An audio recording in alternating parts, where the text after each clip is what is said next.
Hello વિદ્યાર્થી મિત્રો, સ્વાગત છે તમારું ફરી એકવાર તમારી પોતાની YouTube channel SS Gujarat education પર. અને આજે મિત્રો આપણે જોવાના છીએ ધોરણ 11માં જે આપણું ઇકોનોમિક્સ છે, તો એમાં આપણે પ્રકરણ નંબર 7નું સોલ્યુશન જોઈશું, એ પણ વિભાગ ડીના અંદર. ઓકે,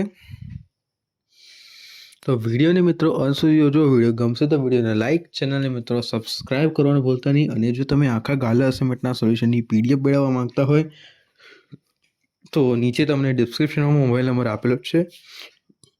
મોબાઈલ નંબર કોલ કરો, અથવા તમને સ્ક્રીન પર મોબાઈલ નંબર દેખાઈ રહ્યો છે એના પર કોલ કરો. આખા ગાલા અસાઇનમેન્ટના સોલ્યુશનની PDF તમને મિત્રો માત્ર ને માત્ર 100 રૂપિયામાં મળી જવાની રહેશે. તો જરૂરથી નીચે ડિસ્ક્રિપ્શનમાં આપેલ મોબાઈલ નંબર પર કોલ કરીને આખા ગાલા અસાઇનમેન્ટના સોલ્યુશનની PDF મેળવી લેજો. ઓકે, ચાલુ કરીએ. એમાં પહેલા નંબરનો પ્રશ્ન છે, ટૂંકનોંધ લખો. પ્રાચીન ભારતનું અર્થતંત્ર. અને પ્રાચીન ભારતનું અર્થતંત્ર આપણે ટૂંકનોંધ લખવાની છે. તો પ્રાચીન ભારતનું અર્થતંત્ર, એમાં એક રોજગારી શું હતું કે પ્રાચીન ભારતમાં વસ્તીનો મોટો ભાગ ખેતી પર આધારિત હતો. પ્રાચીન ભારતમાં વસ્તીનો મોટો ભાગ ખેતી પર આધારિત હતો. તે માટે દેશના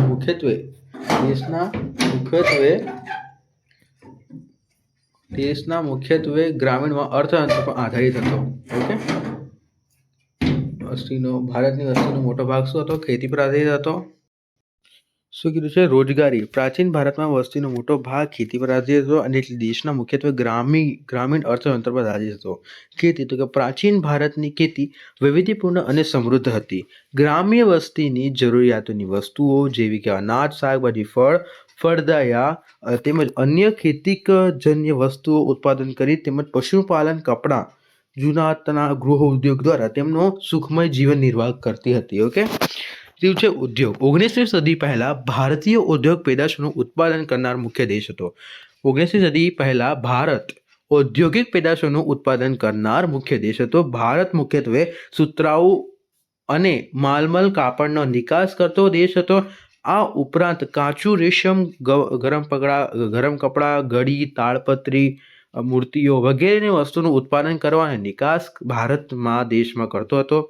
સેવા, તો કે પ્રાચીન ભારતની વિવિધ ચિહ્નોવાળા સિક્કાઓ બનાવતી હતી. પ્રાચીન ભારત વિવિધ ચિહ્નોવાળા સિક્કાઓ બનાવતી હતી. તેમની સમયની વિવિધ વેપારી ગતિવિધિઓ તેમજ શહેરી વિકાસના કામ કરવામાં આવ્યા હતા. ઓકે, આર્થિક વૃદ્ધિ. પ્રાચીન ભારત પર વિશ્વનું સૌથી મોટું અર્થતંત્ર ધરાવતો દેશ છે. પ્રાચીન ભારત છે વિશ્વનું સૌથી મોટું અર્થતંત્ર ધરાવતો દેશ છે. મૌર્ય સમયગાળામાં ભારતીય અર્થતંત્ર ઘણા મહત્વના વિકાસલક્ષી નિર્ણયો લેવામાં આવ્યા હતા. 19મી સદીમાં મુગલ બાદશાહના સમય દરમિયાન ભારતીય અર્થતંત્રની રાષ્ટ્રીય આવક વિશ્વની આવકની 25% હતી. ઓહો, 25%! બસ ચોથો ભાગ આપણો માત્ર ભારત. ભાઈ વિચાર કરો. આથી 1700માં ઔરંગઝેબના શાસન ભારતની રાષ્ટ્રીય આવક 10 કરોડ પાઉન્ડ થઈ હતી. 10 કરોડ પાઉન્ડ થઈ હતી. ઓકે, હા, ભારતીય અર્થતંત્રનો સર્વશ્રેષ્ઠમાં સુવર્ણકાળ હતો આ. ઓકે, સર્વશ્રેષ્ઠમાં સુવર્ણકાળ આ હતો. રાઈટ. ત્યારબાદ છે ટૂંકનોંધ લખો. રેલવે વિકાસ. ટૂંકનોંધ શું લખવાની છે આપણે? રેલવે વિકાસ પર આપણે લખવાની છે ટૂંકા નોંધ. ઓકે, તો ટૂંકનોંધમાં આપણે લખવાનું બસ બીજું કંઈ નહીં કે બ્રિટિશ શાસન દરમિયાન. અને મિત્રો, જો તમે આખા ગાલા અસાઇનમેન્ટના સોલ્યુશનની PDF મેળવવા માંગતા હોય તો તમને નીચે ડિસ્ક્રિપ્શનમાં મોબાઈલ નંબર આપેલો છે. સાથે તમને સ્ક્રીન પર મોબાઈલ નંબર દેખાઈ રહ્યો છે. તો PDF માટે એના પર કોલ કરો. આખા ગાલા અસાઇનમેન્ટના સોલ્યુશનની PDF તમને માત્ર 100 રૂપિયામાં મળી જવાની રહેશે. તો જરૂરથી કોલ કરીને મેળવી લેજો. કે બ્રિટિશ શાસન દરમિયાન 16મી એપ્રિલ 1853ના રોજ, યાદ રાખજો ભાઈ, 16મી એપ્રિલ 14 ફેબ્રુઆરી તો બહુ યાદ રહે છે ભાઈ તમને લોકોને, હમણાં આવવાની છે એટલે 16મી એપ્રિલ યાદ નથી રહેતી. 14મી ફેબ્રુઆરી ભાઈ છોકરાઓને બહુ યાદ રહે છે. બ્રિટિશ શાસન દરમિયાન 16મી એપ્રિલ 1853ના રોજ શરૂ કરવામાં આવેલી રેલવેની સુવિધા ભારતના વાહન વ્યવહાર ઝડપી અને સુલભ બનાવવામાં મહત્વની બની છે. ભારતમાં બ્રિટિશ શાસન દરમિયાન રેલવેનો વિકાસ મોટા પ્રમાણમાં થયો હતો. ભારતમાં બ્રિટિશ શાસન દરમિયાન રેલવેનો જે વિકાસ હતો એ મોટા પ્રમાણમાં થયો હતો, કારણ કે તેઓ વેપારી અને તેમજ રાજકીય હિતોનો સ્થિર રાખવા માંગતા હતા. કારણ કે ભારતમાં બ્રિટિશ શાસન દરમિયાન રેલવેનો વિકાસ મોટા પ્રમાણમાં થયો હતો, કારણ કે તેઓ વેપારી અને તેમના રાજકીય હિતો સ્થિર રાખવા માંગતા હતા. ભારતમાં રેલવેનો આરંભ 16મી એપ્રિલ 1853ના રોજ બોરી બંદરથી થાણેના એટલે બોરી બંદરથી થાણે પ્રથમ એટલે કે મુંબઈથી થાણે કહો તો પણ ચાલે. રેલવેના વિકાસ ભારતીય અર્થતંત્ર પર વ્યાપક અસર પડી.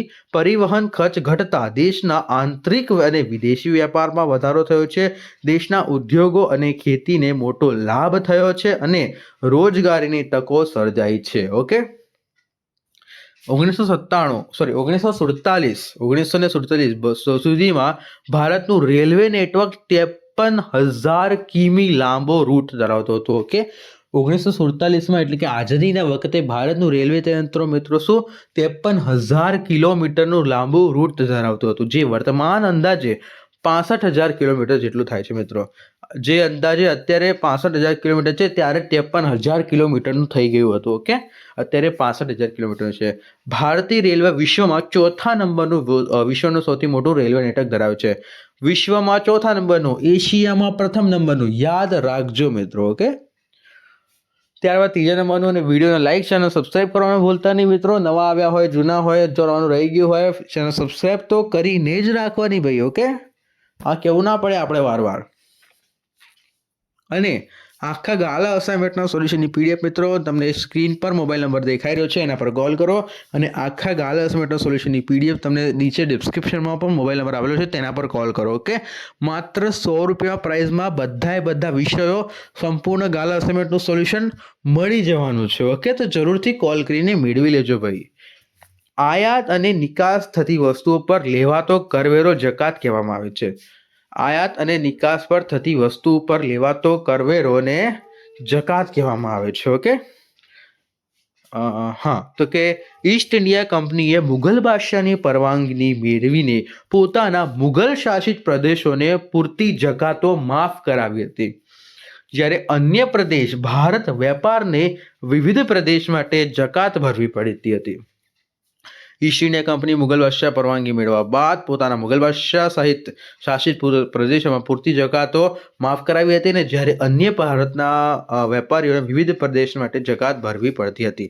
બ્રિટિશ શાસનની જકાત નીતિને ભેદભાવ ભરી હતી, જેમ કે ભારતના સુતરાઉ કાપડની નિકાસ 15% જકાત લેવાતી, જ્યારે બ્રિટનના આયાત થતા કાપડ માટે માત્ર 2.5%. તો તમે કોઈ વસ્તુ ખરીદશો જે ઓછી કિંમતે તમને મળશે, એ તો તમે એ જ ખરીદવાના છો. તો આ લોકો શું કરતા હતા? એ જ ખરીદતા હતા. અને જ્યારે બ્રિટનના આયાત થતા 2.5% જકાત લેવાથી પરિણામે ભારતનો સુતરાઉ કાપડ હાથ ઉદ્યોગથી પડતી થઈ. ઓકે, ભારતની પેદાશો પર ઊંચો કરવેરો લેવાતો, જેથી બ્રિટિશ શાસનોને કરવેરાની આવક થાય.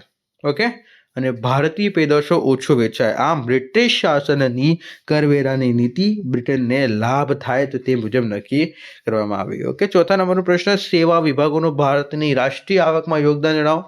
સેવા વિભાગનું ભાઈ. ઓકે, સેવા વિભાગનું કીધું છે, ક્ષેત્રનું નહીં. ભારત વિકાસના શરૂઆતના તબક્કામાં ભારતીય રાષ્ટ્રીય આવક સેવા વિભાગનો હિસ્સો 1950 થી 1951માં લગભગ 30.3% જેટલો હતો. ઓકે, વિકાસની શરૂઆતમાં તબક્કામાં ભારતીય રાષ્ટ્રીય આવકમાં સેવાનો જે ફાળો છે મિત્રો શું હતો? સેવાનો ફાળો 1950 થી 1951માં લગભગ મિત્રો 30.3% જેટલો એનો શું હતો? એનો ફાળો હતો. કોણ હતો? કે સેવા ક્ષેત્રનો ફાળો હતો.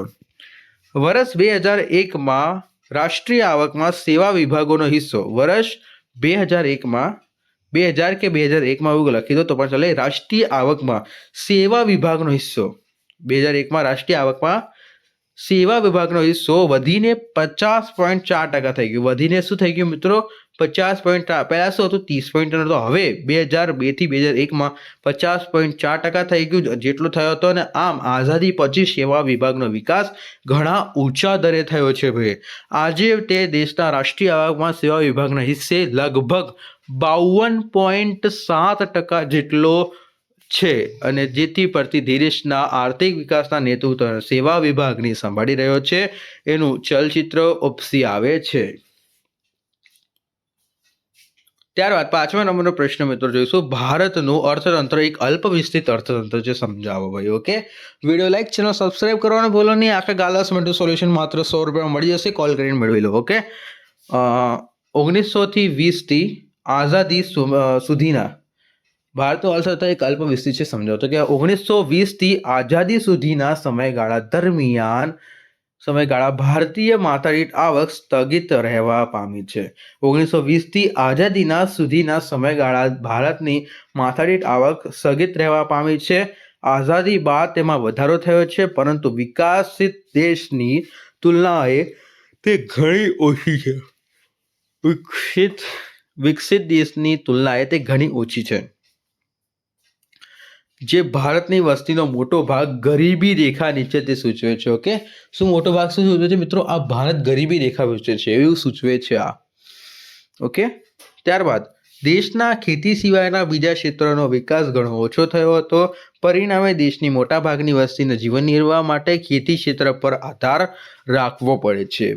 સાક્ષરતાનું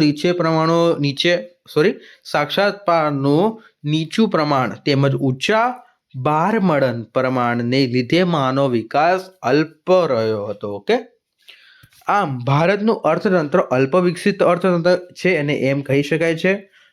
6મા નંબરનો પ્રશ્ન, અંગ્રેજોના શાસન દરમિયાન ભારતીય ઔદ્યોગિક અવનતિ થઈ છે ને આ વિધાન સમજાવો.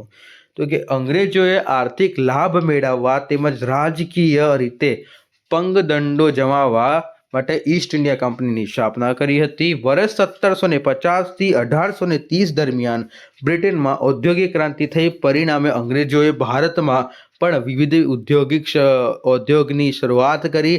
આ ઉદ્યોગનો વિકાસ થાય તેઓ ઔદ્યોગિક નીતિ ઘડી કાઢી. ઓકે, અંગ્રેજોની ભેદભાવભરી જકાત નીતિના અને ઉદ્યોગની નીતિના કારણે ભારતની ઉદ્યોગની નિરુત્સાહી બન્યા અને વિકાસ માર્ગે આગળ વધ્યાને બદલે તેમની પડતી થઈ. ઓકે, ભારતમાં ઉદ્યોગોની અવનતિ થતાં તેમાં રોકાયેલા શ્રમિકો બેકાર બન્યા અને ફરજિયાત રીતે ખેતી ક્ષેત્રનો આધાર લેવો પડ્યો અને આથી ખેતી ક્ષેત્ર પર શ્રમિકોનું ભારણ વધ્યું છે. 7મા નંબરનું જોઈશું, ભારતની વસ્તી વૃદ્ધિ ચર્ચો. તો કે આઝાદી પહેલા 1901માં ભારતની વસ્તી વૃદ્ધિ 23.84 કરોડ હતી, જે આઝાદી પછી 2001માં 102.7 કરોડ અને 2011માં 121.2 કરોડ થઈ. આમ ભારતમાં આઝાદી બાદ વસ્તીનો ખૂબ જ વધી રહી છે. અંદાજે 1.5ના દરે વસ્તી વૃદ્ધિ થવા પામી છે, જે ભારત માટે ચિંતાનો વિષય છે. એટલા માટે કહું છું, મેં પંચાયત વેબ સિરીઝ જોઈ હતી, એનામાં વાંચ્યું હતું, 2 બચ્ચે મીઠી ખીર બાકી સારે બવાસીર. ઓકે, મળીએ મિત્રો નેક્સ્ટ વિડીયોમાં. Thank you. Video like, channel subscribe કરવાનું ભૂલતા નહીં.